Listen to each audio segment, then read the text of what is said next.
আমি বিশ্বাস করি, কিন্তু দল যেখানে যাকে সমীচীন মনে করেছে সেখানে দল সেখানে তাকে অধিষ্ঠিত করেছে। দল সকলকেই মূল্যায়ন করবে তাদের এবং কর্মের ভিত্তিতে। এখানে কোনো প্রতিহিংসা থাকতে পারে না। আমার মনে কোনো প্রতিহিংসা নাই।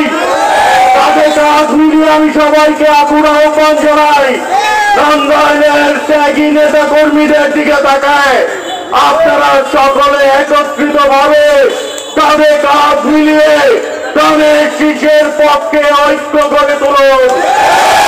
ঐক্যের মাধ্যমে আমরা সকল দুর্নীতিবাজদেরকে, সকল চাঁদাবাজদেরকে, আমরা ফ্যাসিস্টদেরকে আমরা এই দেশ থেকে বিতাড়িত করেছি, সন্ত্রাসীদেরকে বাংলাদেশ থেকে বিতাড়িত করেছি।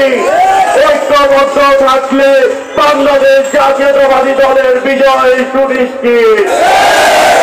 আমরা যারা এতদিন ত্যাগ স্বীকার করেছি তাদের দিকে তাকিয়ে হলো নিজের কথা ভুলে দেশনেত্রী বেগম খালেদা জিয়ার উপরে যেই অত্যাচার করা হয়েছে, সেই নির্বিচার চলেছে, দেশনায়ক তারেক রহমানের উপরে যেই অত্যাচার হয়েছে, জুলুম হয়েছে, আমাদের মা বোনদেরকে যেই কষ্ট দেওয়া হয়েছে, আমাদের নেতা কর্মী সাধারণকে যেই কষ্ট দেওয়া হয়েছে, সেই দিকে তাকিয়ে হলেও এখন আর বিভাজন সৃষ্টি করেন না। আমি বিনীত অনুরোধ করি, বিভাজন সৃষ্টি করেন না। আজকে এই জনমিছিল প্রমাণ করে দিয়েছে টাঙ্গাইলের মাটি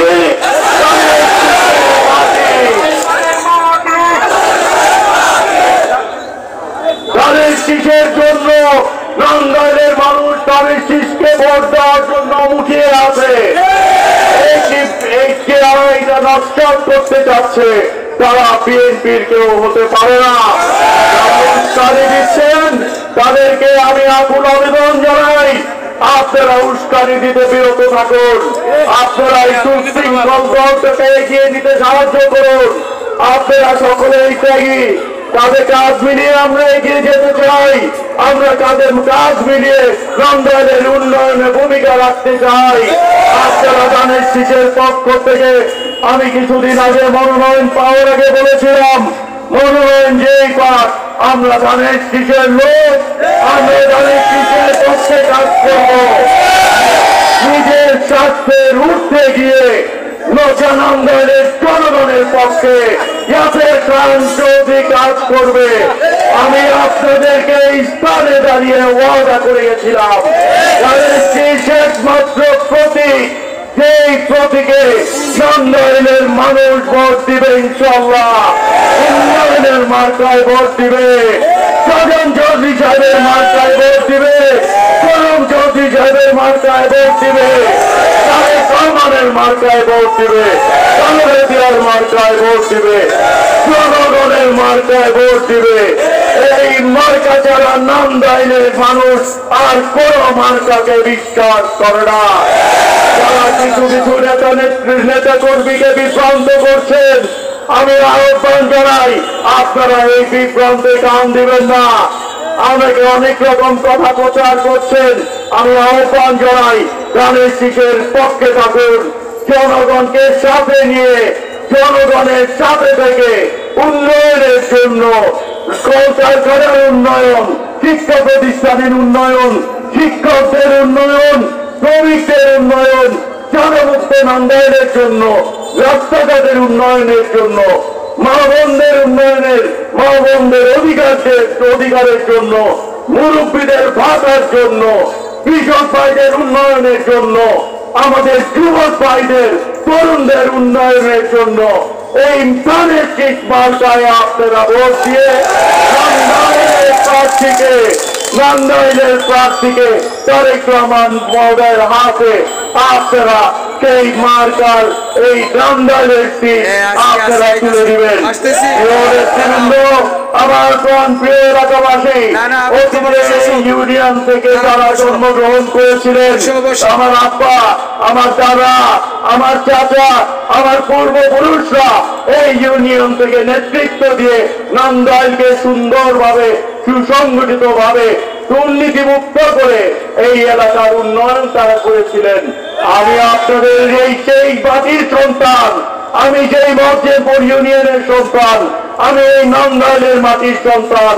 আমাদের এই 13টি ইউনিয়নে আমার বাড়ি, এই পৌরসভার আমার বাড়ি, এই নন্দাইলে আমার খবর হবে ইনশাল্লাহ।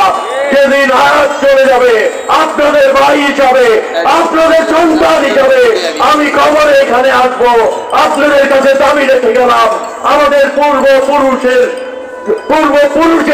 হিসাবে দাবি রেখে গেলাম, আমি আপনাদের সন্তান হিসাবে এই মার্কায় ভোট দিয়ে আপনাদের উন্নয়ন করার, আপনাদের সেবা করার সুযোগ দিন। নেতা হতে আমি আসি নাই, আমি আপনাদের সন্তান হিসাবে, আপনাদের কর্মী হিসাবে এসেছি। আমাকে আপনারা ভোট দিয়ে, তাদের শীতে ভোট দিয়ে আপনারা আগামী জাতীয় সংসদ নির্বাচনে বিএনপির মনোনীত প্রার্থী আমি ইয়াসের খান চৌধুরীকে ভোট দিয়ে আপনারা আমাদের মার্কায় ভোট দিয়ে ধানের শীষের প্রার্থীকে নির্বাচিত করবেন। আপনাদের কাছে এই আশা ব্যক্ত করে যেতে চাই। উন্নয়ন একমাত্র বিএনপি করতে পারবে, একমাত্র বিএনপি আপনাদের এই উন্নয়ন বজায় রাখতে পারবে, একমাত্র বিএনপি আপনাদের সন্ত্রাস মুক্ত নন্দাইল দিতে পারবে। কাজেই এই একটি মার্কায় ভোট দিতে হবে। মার্কাটা কি? উন্নয়নে নন্দাইলে এমপি হবে, সকলে দোষ দিবে, দিল দিবে, জিতবে এবার নন্দাইলে এমপি হবে জনগণের ঐতিহ্যের, মুসলমানের, সকলের, মা বোনদের, তরুণদের। ধন্যবাদ ভাই আমার, অচিরেই দেখা হবে আপনাদের সাথে, আবার দেখা হবে ইনশাল্লাহ হাতে কাঁধে মাঠে। আপনাদের সাথে আমি আছি, থাকবো ইনশাল্লাহ। আল্লাহ হাফেজ। বাংলাদেশ জিন্দাবাদ, বাংলাদেশ জাতীয়তাবাদী দল জিন্দাবাদ, তারেক রহমান মহোদয় জিন্দাবাদ, খালেদা জিয়া জিন্দাবাদ, নন্দনবাসী জিন্দাবাদ।